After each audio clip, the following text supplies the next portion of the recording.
Good day, this is NJ. Right now, we are here on the budget forum with the guest speaker on Region 3 Budget Officer Budget Forum here in Bulacan State University, and the guest speaker and the speech is no other than the Secretary of the Department of Budget and Management, Secretary Amena Pangandaman. I was also given the opportunity to speak at the General Assembly of the Regional Association of Local Budget Officers 12 in General Santos City. Mula Luzon hanggang Mindanao, ako po ay lubos na natutuwang makibahagi sa mga programa ng ating mga local budget officers, because not only do I meet our dedicated public servants, I also get to witness firsthand the issues and concerns on the ground. This week, we will present the fiscal year 2024 proposed national budget to the President and the Cabinet. Thus, your forum comes at a very opportune time. I trust that my colleagues from the department will sufficiently answer your queries and concerns about preparing your budgets. For now, please allow me to share a few of our initiatives that we hope will assist you in performing your duties.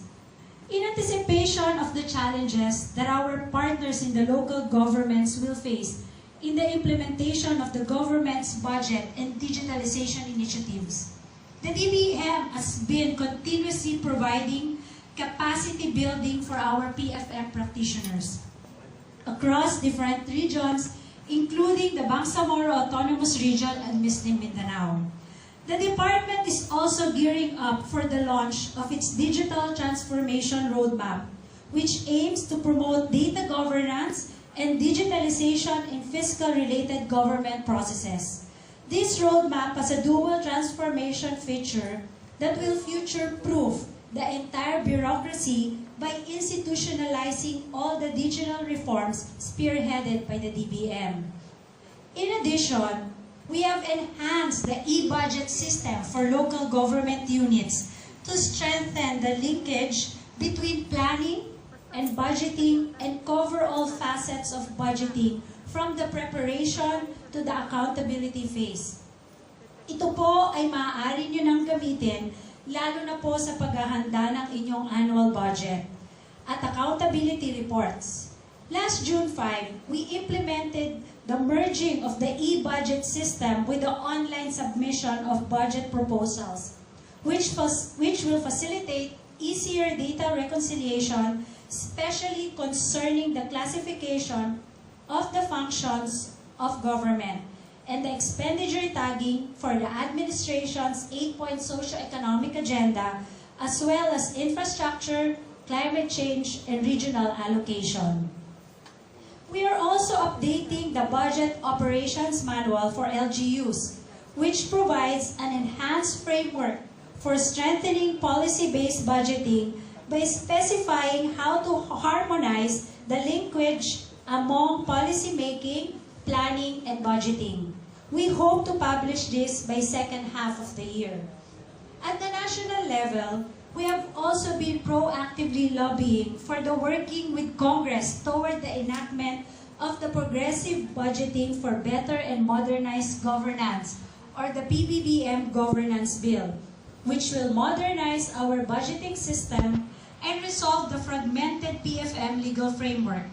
The PBBM Governance Bill will also aim to secure the institutionalization of key PFM reforms such as the Treasury Single Account, Accounting and Auditing Reforms, and the Integrated Financial Management Information Systems, or the IFMIS, to strengthen the implementation of the cash budgeting system and promote public participation in the budget process once enacted. The good news is that we have already made a huge step in the right direction, as President Ferdinand Romualdez Marcos Jr. signed Executive Order Number 29 2 weeks ago, directing the full adoption and implementation of IFMIS in government agencies and encouraging LGUs to follow suit. I hope that as we all use this, we achieve transparency and bureaucratic efficiency.